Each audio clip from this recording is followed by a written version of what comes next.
Hey everybody, welcome to a special edition of the Esports Research Report. I'm Dr. Stephanie Orm from Emmanuel College in Boston. And I'm Dr. Brian McCauley here at the Media Management and Transformation Center in Jönköping, Sweden, the city of DreamHack.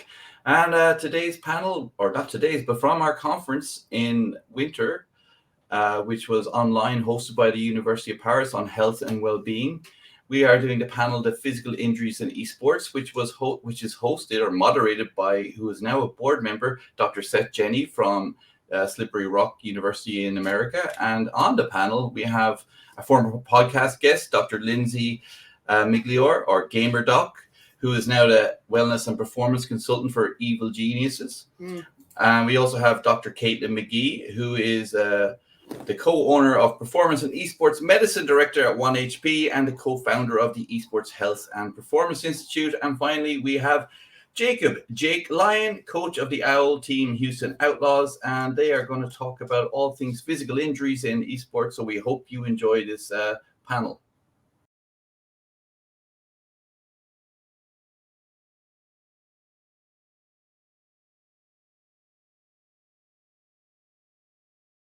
Reading here, although there's a lot of big words in here, I'm not really sure what they mean.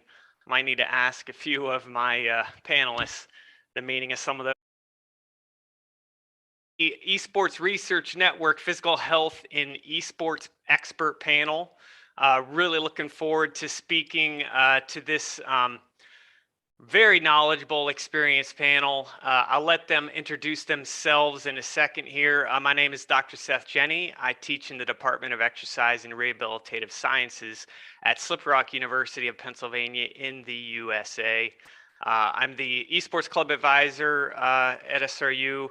This semester we started an esports undergraduate minor program, so I teach esports academic programming. And I'm one of the founding members of the network here, and I'm also on the editorial board of the International Journal of Esports, and really looking forward to inviting the rest of the panel here. So let's kick it over to Dr. McGee. Hi guys, glad to be here. I'm Dr. Kate McGee. I'm a physical therapist. I'm the co-owner and esports medicine and performance director of 1HP. We provide health and performance services to gamers, teams, organizations, schools starting up their esports programs. I'm a co-editor of the first ever textbook on esports injuries, and one of my fellow co-editors is in fact on this panel as well. And I'm an associate editor of the Annals of Esports Research, which is a US-based esports journal of kind of published research. Really glad to be on here with Jake and with Lindsey and with Seth moderating this. Let's go to Dr. Migliore. Always following Kate. It's a hard person to follow. My name's Dr. Lindsey Migliore. I am a medical doctor. I am known online as GamerDoc. I am also the executive director of Queer Women of Esports. In my spare time, I'm a performance and wellness coach for Evil Geniuses, an ergonomic advisor for Secret Lab. I wrote this down so I wouldn't forget everything I'm supposed to say. I'm a faculty associate for NYIT Center for Sports Medicine, a co-editor of the Handbook of Esports Medicine, and also an editor at the Annals of Esports Research with Dr. McGee. I'm basically Dr. McGee's understudy, so that's all you really need to know about me, and I'm happy to be here. And lastly, we have Jake Lyon. Hey, I'm really excited to be on this panel. My name's Jake. I'm a coach for the Houston Outlaws in the Overwatch League, and I was a professional Overwatch player for quite a few years. So a very different experience bringing to the table, but I'm super excited to be here on this panel. All right. Well, there's already been a nutrition panel earlier this morning with the conference. Tomorrow we have mental health and parental environment. So for this panel, we're going to focus more on the physical side of health within esports. And at the end of the panel, we will try to give time for questions and answers. So I encourage you to put that in the chat, and we'll try to answer as many as we can here across the panel. So let's start with Dr. McGee. I know we have a lot of researchers here on the call, on the stream. What do we currently know regarding physical health via past research?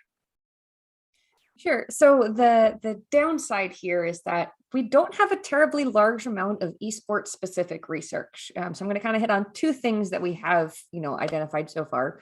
One is that of the esports research that we have, most of it has to do with overall health metrics, how sedentary people are, what things like your body fat percentage are, general overall healthy lifestyle habits. We've also done a little bit of early research into the kinds of pain that players have, although we haven't specifically identified here are the specific pathological conditions that players are more likely to have in esports, just here are the regions of pain that are most commonly experienced. We're also able to draw at least a bit from analogous fields of research. So we're able to draw research on performance from traditional sports, for example. We're also able to draw research from some other sources. We can look at ergonomics research in office worker populations. We can look at travel research in musicians. We can look at on-stage performance research in musicians, including for things like emotional regulation. We can look at some other more disparate fields as well. We can look at air traffic controllers, a group that is also involved in a highly cognitive demanding activity where they're sitting for a long period of time. We can look at third shift workers, especially since esports is international and you're very often playing in a different time zone than you live in or reside in at the time. But all of that is kind of, we're drawing from it because it's what we have currently. It's not necessarily esports specific, and it's not necessarily what we need to establish best practices for this whole kind of community. Awesome, thank you.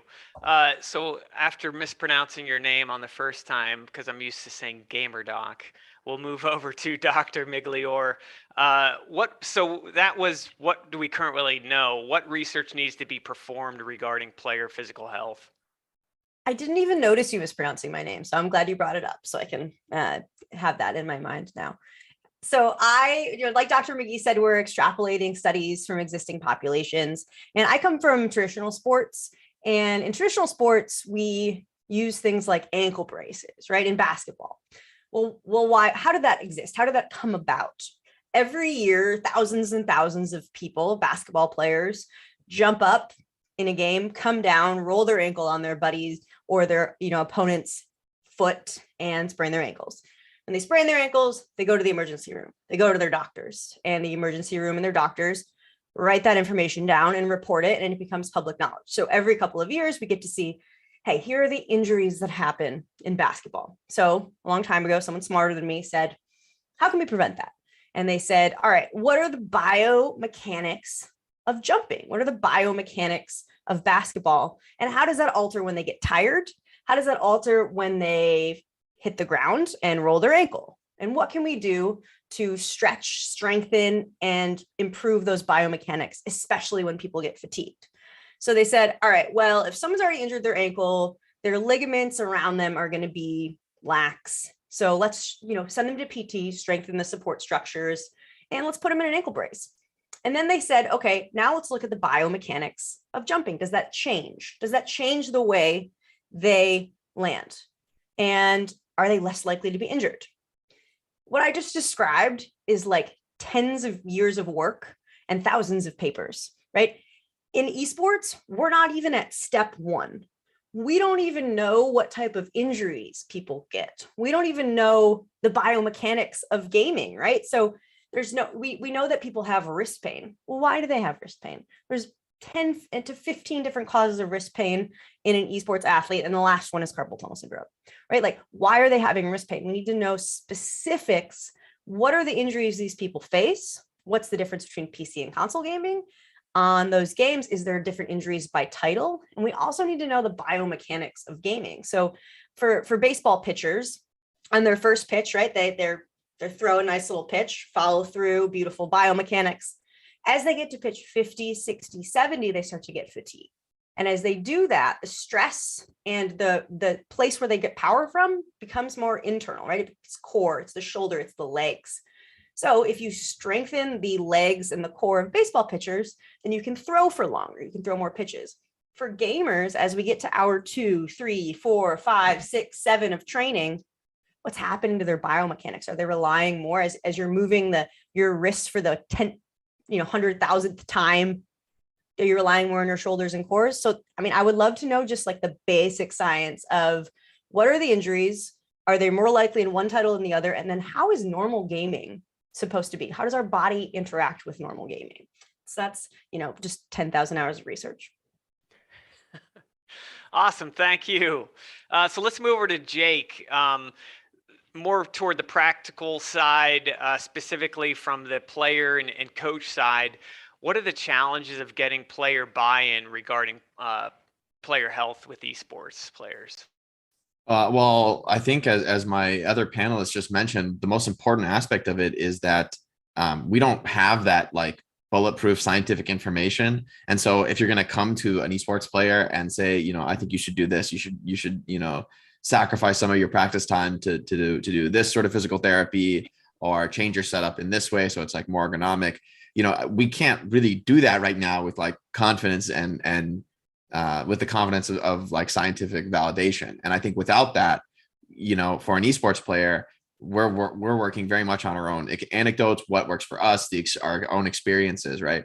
And so actually trying to alter that and trying to have like an experimental condition in any way kind of can't happen for a pro player, I think, because for the pro player, you can't take that risk, right? You're very focused on your performance right now. Not even, I think it is pretty undeniable, even with like current science, that like obviously, it's not generally good for your health to like not exercise at all and sit at a desk for 12 hours a day. So there's a pretty strong argument, I think, for like the longevity argument of, here's why you should focus on ergonomics and live a healthier lifestyle overall. But it's not clear yet.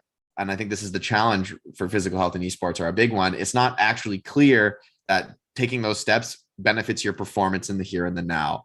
That, while I hope it's true, like it, we sort of, for a pro player to adopt it, they need to believe that it's actually going to benefit them.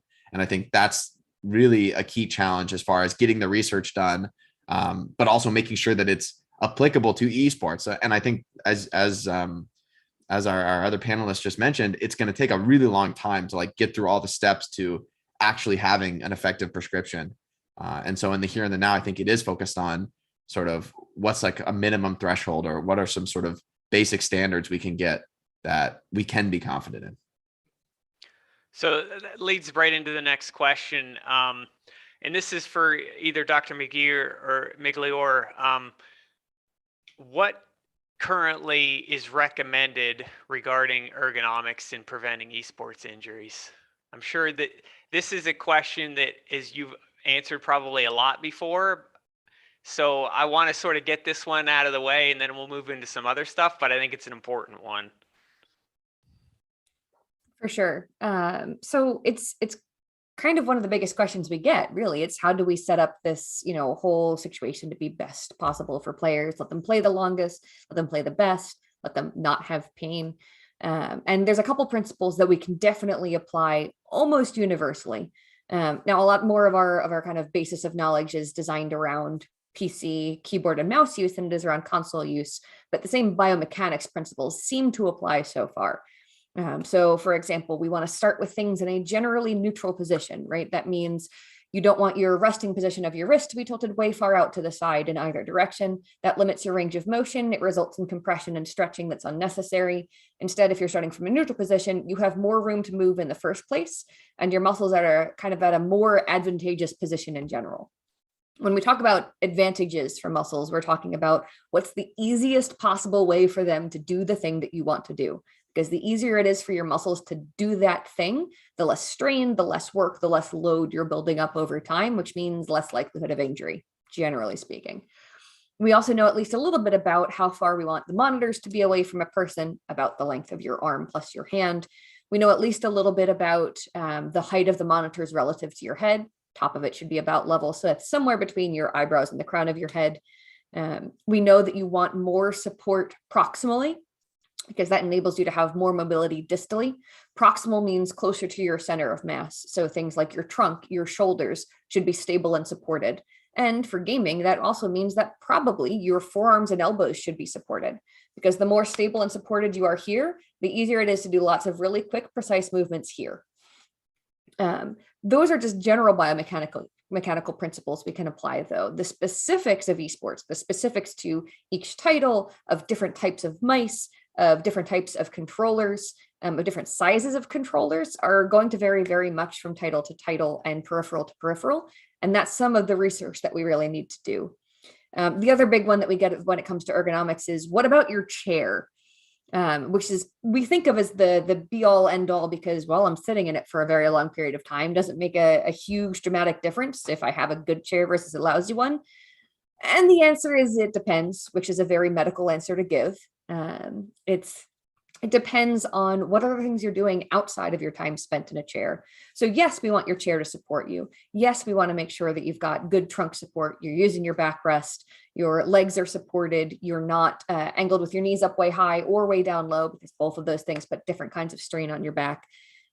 But despite the fact that ergonomics plays a big part of how comfortable you are or aren't while you're actually at your station and playing, it's not the only thing that impacts your ability to play well. A lot of what you do outside of the chair time is what really makes a difference as to whether or not you're increasing your risk of injury.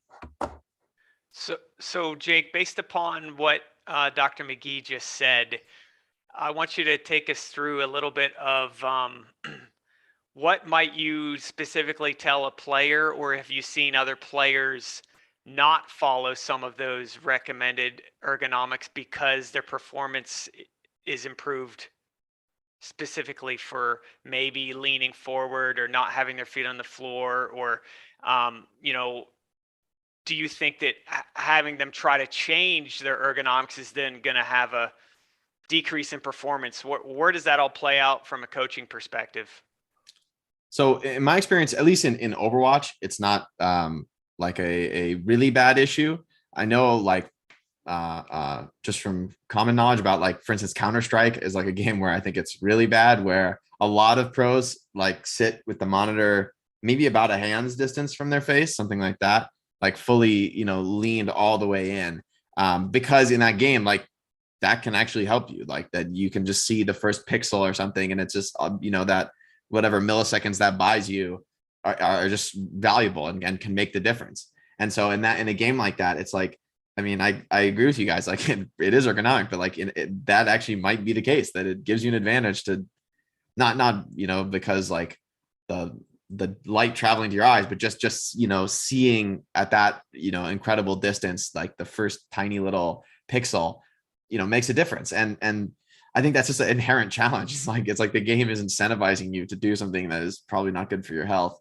And I don't know if there is a solution to that, maybe in the realm of like game design or something, like, avoiding games like that, but or considering that, I guess, as you're developing something. But at least in Overwatch, fortunately, that's not really that critical. You're not super worried about like visibility. Enemies are very visible in a game like Overwatch, and in like games like MOBAs, it's not really central to the game, so it's not an issue. So I think in as far as it goes to like title specific injuries, I think that's like a very clear situation where there's like certain titles where they're going to incentivize you to lean forward and things like that and have poor ergonomics.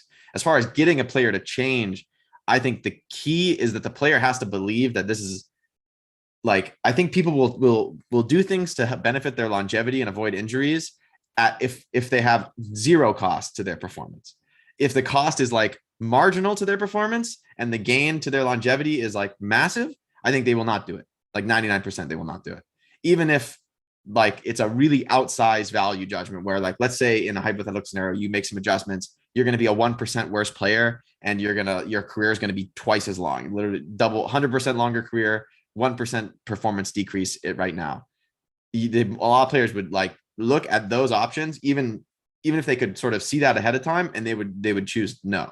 They would say, no, the 1% performance is more important to me. And I think that's really the key roadblock as far as adoption goes in increasing people's health in esports. So as far as what I look at from a coaching recommendation, I don't really focus on like how people play and like the ergonomics. I mean, I guess if people are willing to like change, if it's like a subtle change, and I'm not like radically changing how they like, oh, it'd be good for you to whatever, slightly higher or lower. Like people can get used to stuff like that and find something that works well for them. And though a lot of times players will change things like that. But my focus is on like, what can we get you to do? Generally speaking, can we get you to like do some kind of like a few minutes of stretching every once a day or something like that, or wherever you are, like, can we get a little bit more like postural interventions, like stretching and things like that. That's sort of what I go for and what I personally focus on, as far as like being somebody who, not a professional player anymore, but I still play video games like many hours a day. And so like, that's what I personally use to try to mitigate that fitness wise. Dr. Migliore, can you add on to that? Did you want to add on to that or not? I do. I think Dr. McGee has something she's Okay. Yeah, go for it. All right. So what Jake just said is, so I'm so glad he just said that, because when you walk in as someone who does performance stuff into a room of pros, that is the mentality, right? That is the mentality. Jake is obviously more advanced. He's a coach. He sees things more from a macro level, but that is the mentality. And the thing is, so if you look at other high performers in other areas of life, Michael Phelps, right? Michael Phelps, Olympian. We all know who he is. He started swimming when he was like 7 or 8. And there was a time period in his teen years where he went 5 years and was in the pool every single day for 5 years. Christmas, his birthday, Thanksgiving, every single day in the pool. He got incredibly better during that time period because he grinded swimming, right? He was in the pool every single day. If he would have just done that, there's no way he would have been the most decorated swimmer of all time, right? High performers touch every single variable. He started integrating other things into his workout, right? Strength training, nutrition. He lays in bed every night and did visualization exercises, yoga, flexibility. The thing about those things is did Michael Phelps want to lay in bed at night and think about did he want to visualize himself swimming and visualize it from someone else's perspective and then the bad things that were happening? No, of course, he wants to visualize himself winning a gold medal and like cheering and partying after, right? But those things, those little things, made his time in the pool more effective and more efficient.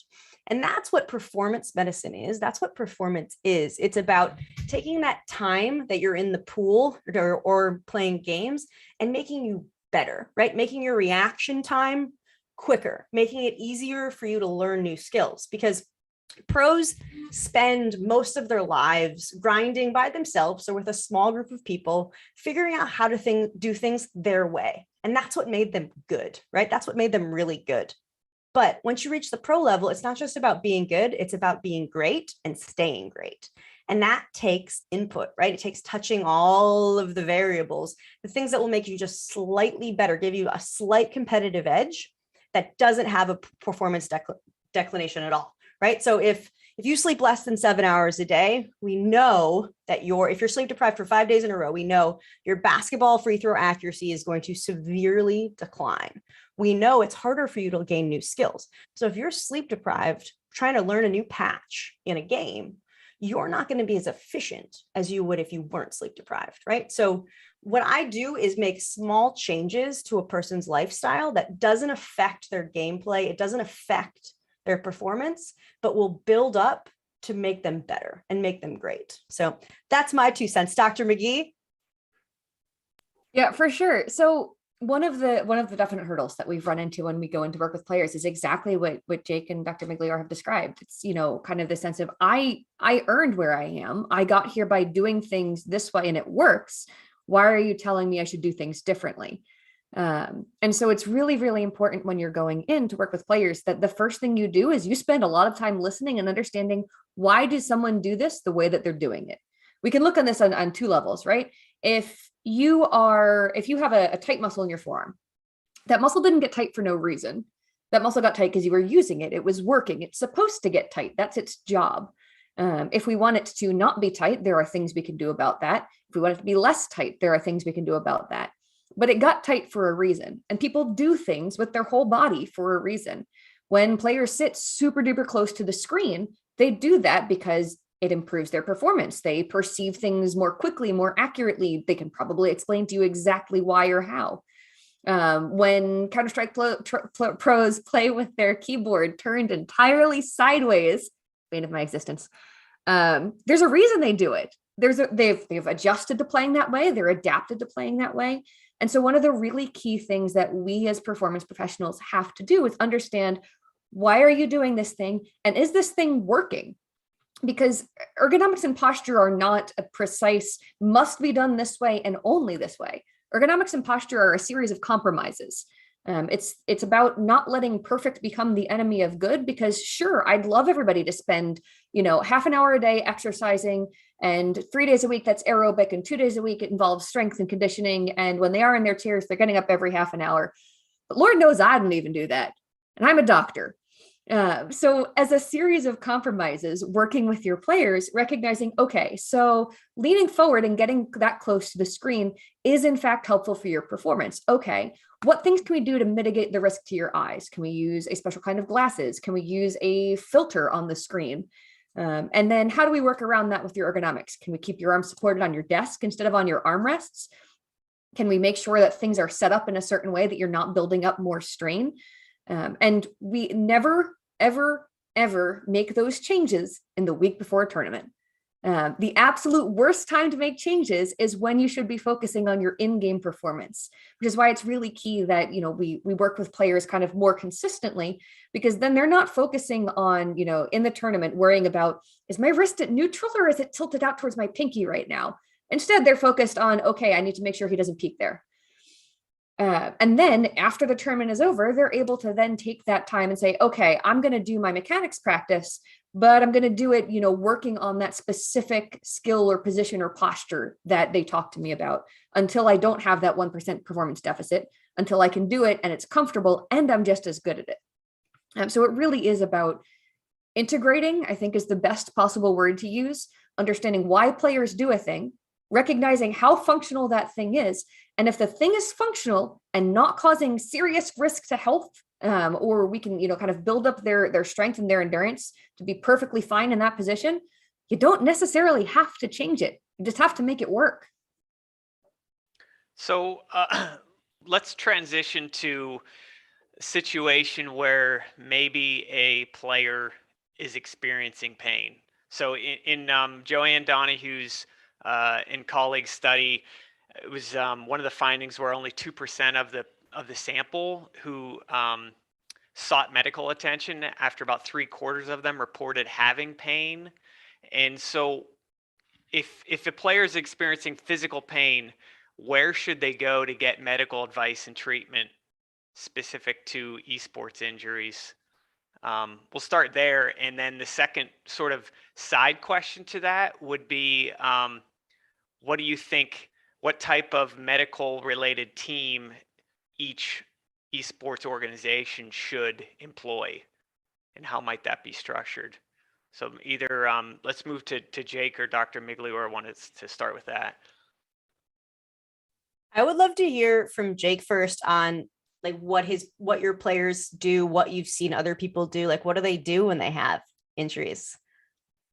So last year when I was coaching, we didn't have any like specific, like esports injuries. Did have a couple, like had a big medical issue in the season, but it was sort of totally unrelated to gaming, and luckily it got dealt with properly and safely. But I think from in my experience, the when it comes to like pain and stuff, my approach personally is that's where I really have experience, is because I have had like wrist pain throughout my career. Not like off and on. It's always been intermittent. It never got, so bad I couldn't play, because for me, my and so I guess this did work for me, was that my approach was always to sort of attack those budding injuries the same way I would sort of approach like any other fitness thing, which is to sort of strengthen the muscle groups around that muscle, right? If one muscle is hurting and you're suffering in like running or something, you need to sort of train around that. If for rock climbing, if your shoulder's hurting, how can you do strength training that kind of builds that whole muscle group, on either side of what's hurting, so it has more support. It's not sort of carrying the load on its own. And so the same can be true for the wrists, where, for me personally, I'm a big believer in yoga for esports. Actually, I think that's like my dream, is to get my players to do yoga, because I really think it does hit like a wide, it's like has a great counterbalance against a lot of the issues that you might experience in esports, right? You might like very common people have postural issues, like, just from sitting all day. So getting tight in the hips and like hunched forward in their shoulders. And there's a lot of yoga that involves sort of doing the exact opposite. And as well, there's a lot of not necessarily doing wrist balances right out of the way or arm balances right out of the gate, but still like a lot of poses are going to have some, wrist stabilization and a focus on engaging the forearms and the wrists. So for me, that's what I could say I'm totally pain-free, but I don't practice, I guess, as much as I used to when I did have more pain. But for me, that did seem to work well. Like when my pain was at its worst, I did like a lot more yoga and rock climbing, which was also my hobby, which for me seemed to work quite well. And my, again, it's all anecdotal, right? But that's what we're working with really at this moment in esports. But my experience was that getting stronger in those areas led to reduction in pain and the ability to practice longer without pain. So it's interesting with your response. You don't talk about going to see a trainer. You don't talk about going to see a physician, a physical therapist. This is what I think I need to do, and I'm just going to do it on my own, which falls into the 98% of the people in that study. Yeah. Yeah. I don't know if you want to respond to that or somebody else wants to respond to that. Yeah. So I actually had a similar experience as Jake. I had switched over to PC gaming 3 years ago. I had never done it before in my life besides just World of Warcraft on my Mac in college. And I was also playing a lot more hockey, and I started to feel really bad pain in my wrist. That was after hockey. Sometimes my hand would go a little bit numb after gaming, but I just kind of ignored it because doctors are the worst patients alive. And I was going to hockey one day, and my buddy had a really small car, and we were trying to shove 4 hockey bags in somewhere in the car and get 4 of us to go. And I'm pushing the bag into the back of the car, and I feel a pop in the back of my wrist. And I couldn't play that night. I couldn't play, for a week after, 2 weeks after. And, I was still working in a hospital. So I show up to the hospital and I throw an ultrasound on my arm, and my tendon is just terrible. Like, just looks absolutely terrible. And it's not like it was a healthy tendon that had been ruptured. It was instead of being beautiful and overlapping and and straight lines, it was wavy and distorted and gross. And it looked more like a tendinopathy. And what a tendinopathy is something that's been going on for longer, right? It's not just an acute injury. And basically, this is what we see in gaming a lot is things, you're not going out there and tearing your ACL. You're doing things that injure your tendon, injure your structures just a little bit, just a tiny little bit.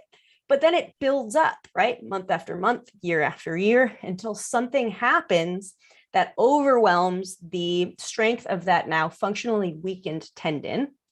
And it's oftentimes that event happens not in esports, not in gaming. And so you say, oh my God, I hurt my wrist pushing my bag into the trunk of my car. Oh my God, I hurt my wrist bench pressing. Oh my God, I hurt my wrist rock climbing. When in actuality, that injury could have been from gaming. So even if you go to the doctor, you're not telling them, oh, like I game 8 hours a day for the past 7 years on a vertical keyboard and I don't warm up.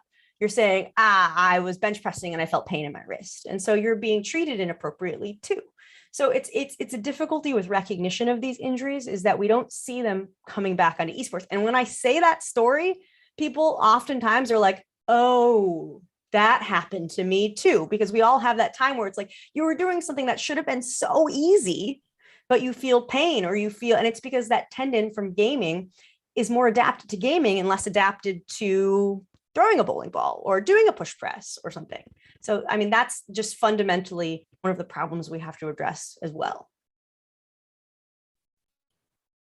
All right, we're going to take a short little break and move into some of the viewer questions. I think these are from Twitch. So I'm not sure if I'll pronounce the name correctly. The Nicole Demen. How soon do pro players need to see the results of these interventions? I think they're talking about maybe trying to change ergonomics. Is it hours, days, weeks? It's probably more of a question for Jake or Dr. McGee, whichever. Yeah, I mean, the answer that popped into my head was instantly, but I don't know if that's that realistic, obviously. But I think the key, rather than thinking of these, I love what Dr. Migliore said about this idea of like it's like not an acute injury, it's more of a chronic injury. It takes time to build up. So I think the key element here is, rather than thinking about these interventions as making you better, which they won't, like, ever, I think, because like no player who's been playing professionally for years and years and years and has like a way of doing things, and you like, let's change how you physically touch the keyboard and the mouse, like they aren't going to be better. Like they will be worse, actually, like 100%.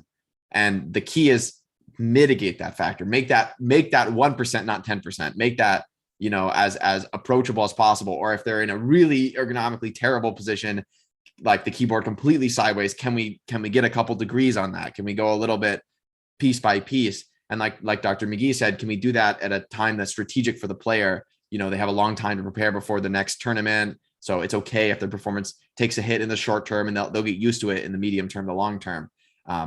That strategy, I think, is the key, because any sort of postural intervention is probably going to have negative consequences on performance in the immediate term. The key is, how do we sell that to the player by convincing them that it won't last forever? It's like something that can be fixed, and that you're meeting them where they are. So you're not trying to force a player to sort of play in the super optimal setup and do everything perfectly. You know, like a player who's already into fitness, then I might say, hey, like, let's get you into yoga. Let's get you doing like more workouts focused on mitigating these injuries. And a player who like never works out a day in their life, I'm like, let's get you stretching for a few minutes, you know, somewhere in the day. You know, and so same goes for like how ergonomic your setup is. It's like, can we make those subtle interventions over time and just mitigate those chronic injuries, either slow down the injury and then eventually begin a process of getting stronger and you know, fighting it directly. Yeah, and I think also, Jake, I had the immediate exact same reaction of, how soon do players want to have a change occur? They want to have it immediately, instantaneously. It needs to happen now. How long do they actually need to stick with the intervention in order to see a change? That's a bit of a different answer, unfortunately. I too am also a terrible patient, because, as Dr. Migliore pointed out, physicians and medical professionals are the worst patients in the world. We're terrible. I also want, you know, when I start doing my foam rolling more often because my upper back has been tight, I would like my trigger point to go away immediately, please.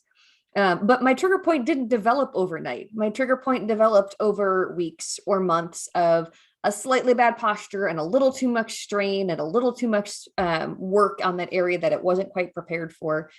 And so when we're talking to players about, here's what you have going on, here's the name for it, here's the label for it, it is a thing, it exists, you know, let's bring it into existence by calling it what it is. It's also really important that you talk about how you got to that point, why, what caused you to develop this, what was not just the source of the pain, but what the cause of what's going on. And then also to keep in mind that if you didn't get it overnight, you're not fixing it overnight. So the answer to how long do they need to stick with an intervention in order to see a change is, it depends. Again, the terrible medical answer. It depends on how chronic the injury is. It depends on how much of a change they're making. It depends on how significant their pain is and how much it impacts their ability to participate in an intervention. It depends on how much they buy in. There's a concept of a placebo effect, which we're probably all familiar with, right? That, you know, you can get an improvement in pain or function from something that doesn't necessarily change your biomechanics, but if you really genuinely think it works, you'll have some effect. There's also a nocebo effect. And the nocebo effect is basically, if you genuinely believe that what you are doing is going to have no impact whatsoever, it's going to have less of an impact. And we've borne this out in research in other areas as well. Patients who come to physical therapy, having been told by their doctor, well, you're probably going to need surgery, but you have to try physical therapy first because your insurance requires it. But like, we're just going to schedule you for surgery in 4 weeks and you're going to do the PT in between now and then. They see very little change. Patients who come with the exact same condition who are told, well, let's try physical therapy first. And, you know, here's the things they're going to work on. And let's see if that makes a difference for you. Have better outcomes in physical therapy. It genuinely does make a difference how much the players buy in. And so then that's when it's really important to take the time to listen to them, to work with their coach, to find out, you know, how do we best integrate this in a way that's not quite as disruptive? Because then, you know, the tendon rehabilitation is more likely to take, you know, 3 to 4 weeks instead of 3 to 4 months.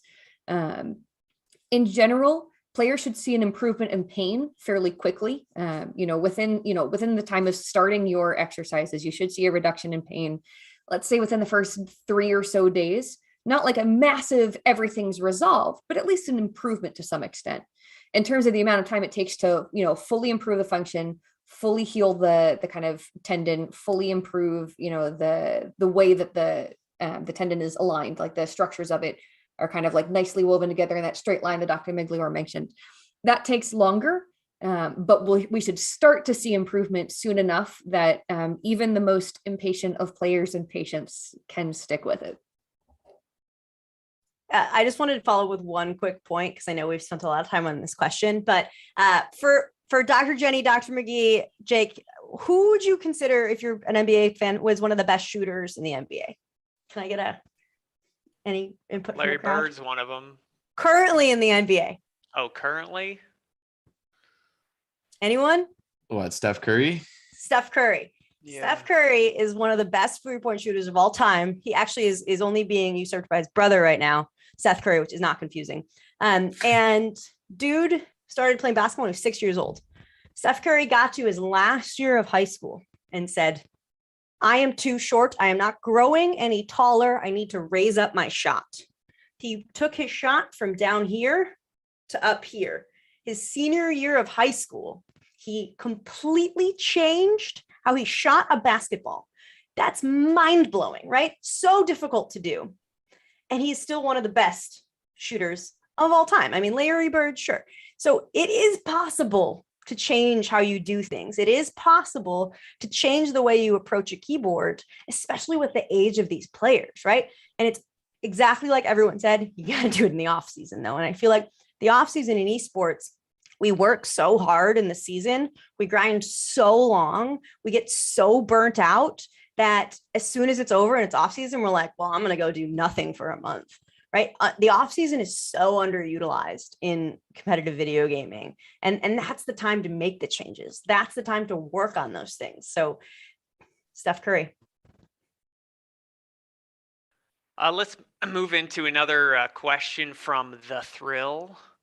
It says, for the physicians, what are some of the differences with treatment response evaluations and recommendations do you see with esports athletes, gamers versus regular and or athletic populations, or are they pretty much treated the same for all patients?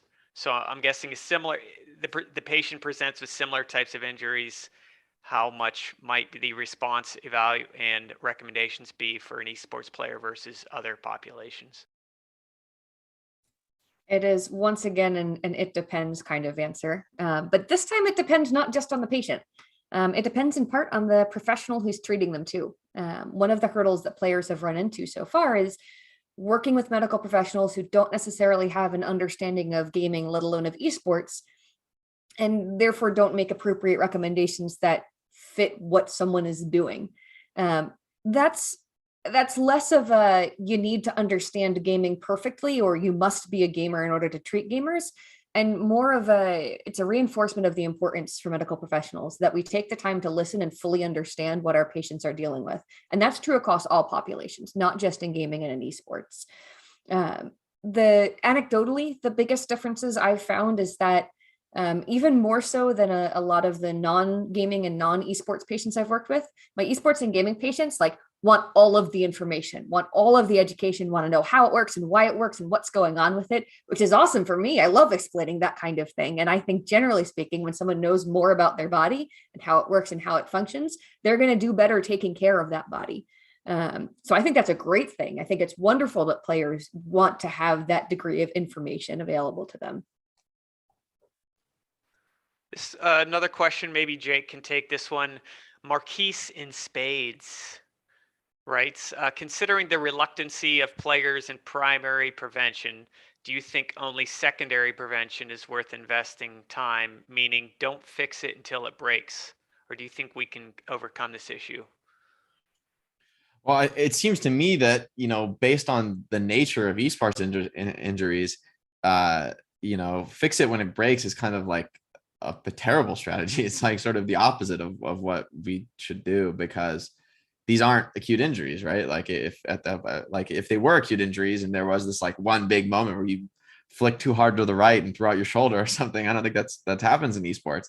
Then you could sort of attack that problem and fix it and go back to normal and all as well. But I think the nature of esports demands like a longer term approach. And I think that comes with the challenge of treating this, because when you talk about the long form things where it's not like, we're putting a bandage on your cut, right? It's like we're trying to change how you behave, and that's going to have a long-term consequence on your health, a positive consequence. Then that aspect is like much harder to prove, right? It's like much more difficult, I think, inherently to like show that this results, as opposed to like, I think it's much easier to use the basketball example to like study whether ankle braces work or not, right? It's like a very specific,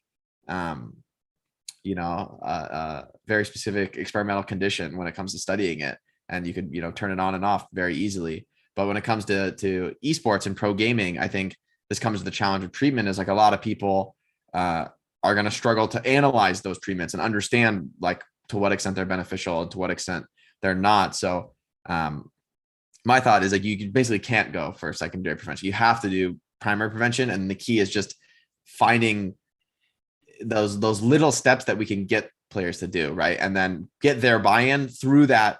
Like, oh, I've been doing this for a few days. My tournament's in a few months, like we said, and I've been doing this intervention for a couple days, and I've noticed like it feels okay now, right? And like getting that over that couple days hump of like just getting used to playing in a slightly different position, within a few days, then that's really the key time period, I think, because once players buy in, then you're set, right? Like once, like you said, players love optimizing. We love like pro gamers. We love optimizing and efficiency and doing everything like the most perfect, effective way possible. So if there's a way to optimize for our health and longevity that has no cost to our performance, I think that's like sort of the best sell, rather than trying to say that this stuff is going to make you a better player. I think that's kind of tenuous and not clearly true, and you're going to struggle to like prove that to a player to a degree that they're going to be confident in.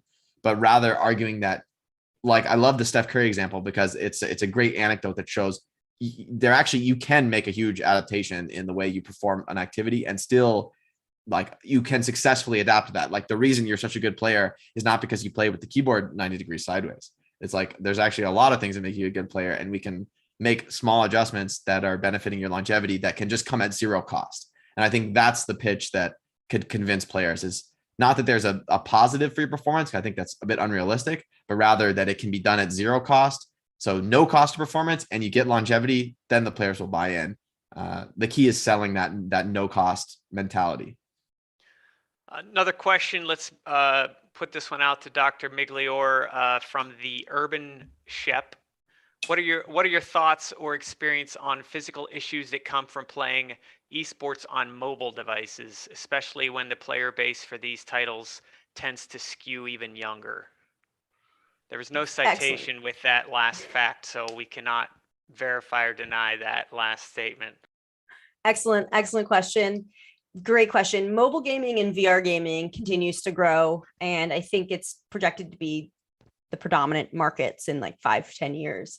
Mobile gaming is really difficult because instead of having your computer screen in front of you like you do with PC gaming, or even above you like some people do for console gaming, your screen's sometimes here, which messes with that neck. And as opposed to, a PC and a controller, which maybe they talked to one person who knew ergonomics when they designed them.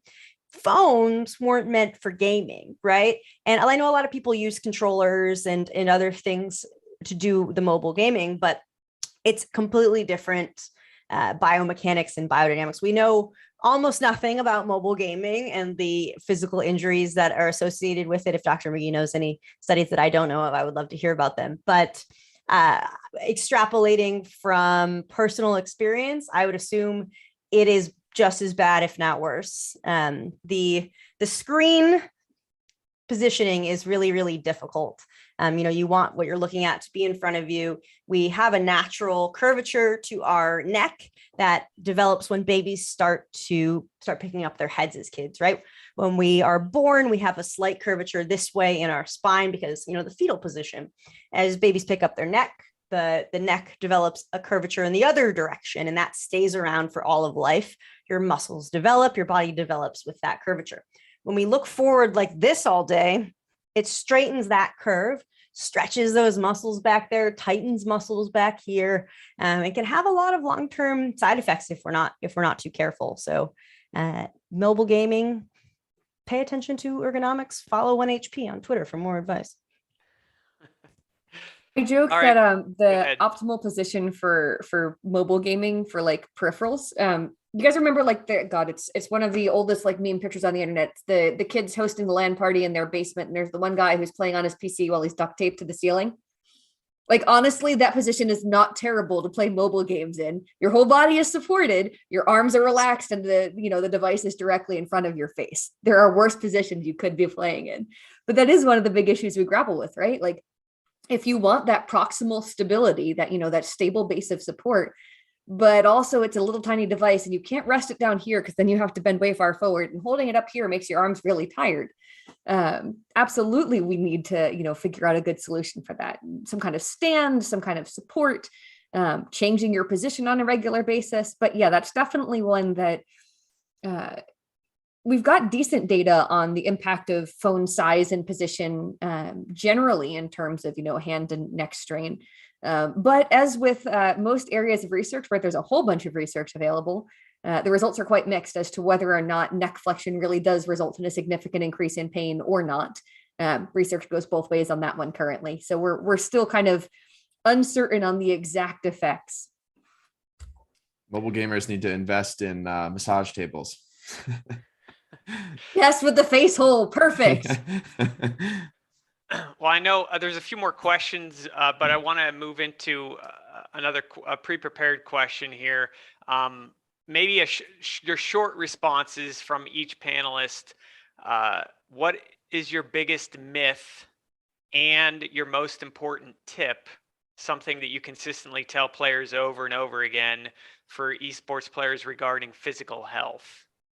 And I don't want to hear the word carpal tunnel or words. For me, it's whenever I try and say, hey, maybe go to bed 15 minutes earlier.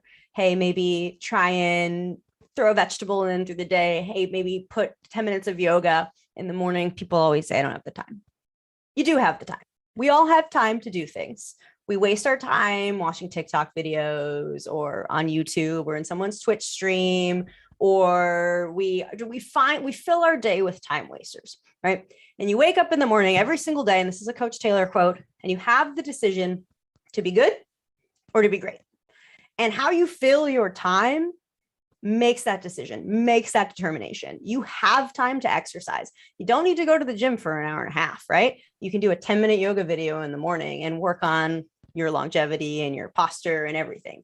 You have time to make a salad, right? You have time to go to bed earlier. You don't have to watch Ted Lasso every night before you go to bed, right? Stop believing your own excuses. And if you want to be the best, if you want to be great, make that decision every morning, right? And you have to work for it. If it was easy, everybody would do it. Stop with the excuses, buckle up, and do it. That's my advice. Since I'm not allowed to say the arpulke unulte words, I'd have to say the biggest myth that I'd really like to bust in esports is this conception that players aren't interested in health. Like Jake mentioned, players are all about optimization. Players are all about being the best possible, at the thing that they do. And if you can help them be the best possible at the thing that they do, they're interested in it. They want to know, they want to understand, they are interested in finding out. And so kind of there's definitely a hurdle in the medical profession side of things of assuming that we're going to have to drag people kicking and screaming to this point of health and wellness. And that's not the case. It sets up this really confrontational environment that doesn't need to exist. So that's probably the biggest myth I'd like to bust in esports, this concept that players need to be pulled into health as opposed to worked with and, are excited about and are interested in this kind of optimization. I'm sure they're striking a balance of they really want to optimize around gameplay more than anything else. And maybe on the medical side of things, we're most interested in optimizing health, but we can definitely find a place to meet somewhere in the middle where health is going to be good and play is going to be great. The big tip I'd like to give out is absolutely stealing a line from one of the ergonomic advisors at Herman Miller, which I use constantly, which is your best posture is your next posture. There's not one absolutely perfect posture. Please do not harp on your players too much for having, some time where they spend lounging back in their chair, leaning back and using their backrest, kick back and relax like they're, a big 50s executive about to put their feet up on the desk or something. Changing posture consistently is better than any one single posture could ever be. Spending time moving around and doing things actively is better than even the most perfect upright, I look like I could be on a ballerina on, the American Ballet Theater stage kind of posture could ever be. So don't get so caught up in, I must absolutely have perfect posture at all times. Don't let perfect become the enemy of good there. Instead, focus on consistently moving and you're probably going to be better off. Jake, what's your recommended tip and the myth you would like to bust here? I think, well, the recommended tip is easy, so I'll start with that. I think for me, my recommended tip is like for coaches, it's meeting players where they are. And for players, it's, consistency and starting small, finding something that you actually can integrate to your life, because you can have this like optimized routine. And, I can be doing yoga a few times a week for like an hour, 3-4 days a week and, getting the super optimized workout in. But if you're coming from a place of like not working out at all, don't even try to do that. Like, it's super unrealistic that you'll succeed. Start with what you can do. Start with like that 10 minutes of stretching every day. And that's it. And don't even try to. And then like, once you have that, once you can do that for a month straight without missing a day, and you feel, it's part of your life and it's part of your habits and your routine, then, come back and maybe add more, develop and grow. But don't have an all or nothing mindset where, you have to be doing everything perfectly.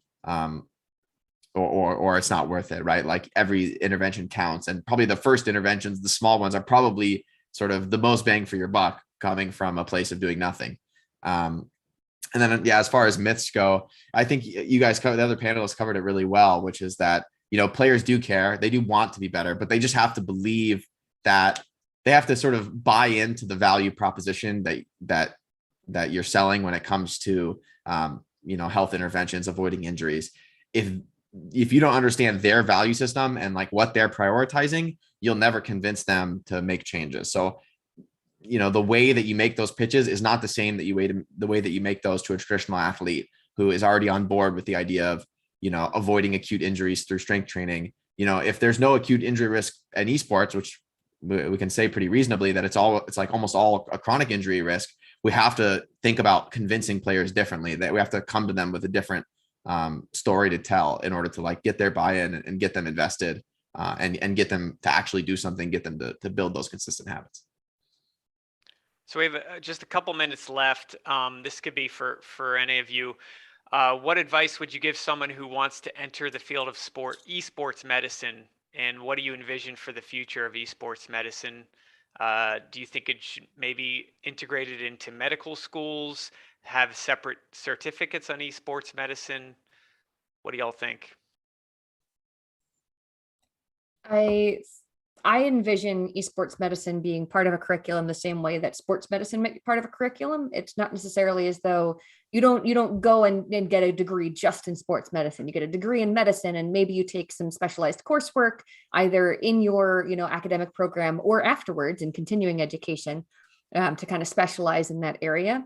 I picture things going much the same way in esports, because esports, like sports, is not a monolith. We don't just treat, esports as one big group. There's a whole bunch of, different peripherals, different play styles, all kinds of different biomechanical concerns that we need to understand. And that does take time and effort to learn about. I would love to see medical programs, from physical therapy to, DO programs to MD programs, all including kind of either mandatory or optional coursework in esports medicine.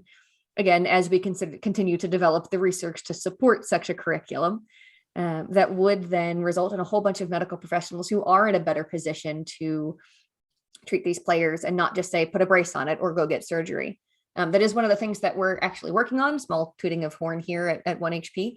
We're working with a bunch of other medical professionals in this community to develop, some baseline coursework that just helps make that transition a little bit easier. Which should actually be coming out in January. Fingers crossed, as long as we're in a timely fashion on that. But the goal is to make sure that players are getting the best care possible. And if we want to make that an option, we need to make sure that we're developing best practices. I mean, we need to make sure that that's included in our coursework and our understanding. We can't just expect that, we pick it up as we go along, because that's not sustainable. And I would only add to that, everything Kate said, completely agree with Kate. And then find a buddy who you can follow around. When I first got involved in esports medicine, I reached out to Kate and I was like, can I please follow you around? And I followed Kate around. So, it's more like an apprenticeship, to be completely honest with you, in esports right now, because there is no formalized way you can get education. There's no official training program that you can do. So you really have to learn from someone who's doing it. And that's how I did it. And then, hopefully you can then extend the hand to people after you and teach them as well. So find a buddy. All right, we'll finish with everyone's favorite medical term. I'll start. External occipital protuberance.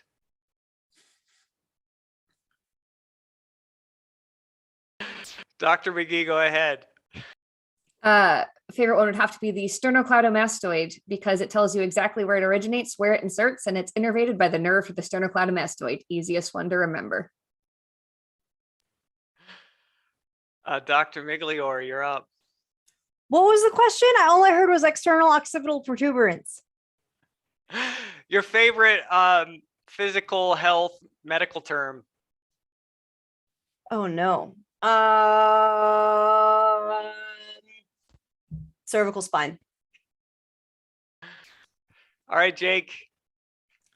Why you got to ask me this? I got no medical background whatsoever. I'm going to go with the least medical of all, which is the hip flexor, which is my favorite thing to stretch. All right. Hey, thank you all for tuning in. We really appreciate it. This concludes the first day of the Esports Research Network Conference 2021. Step back, 7 pounds, let's go,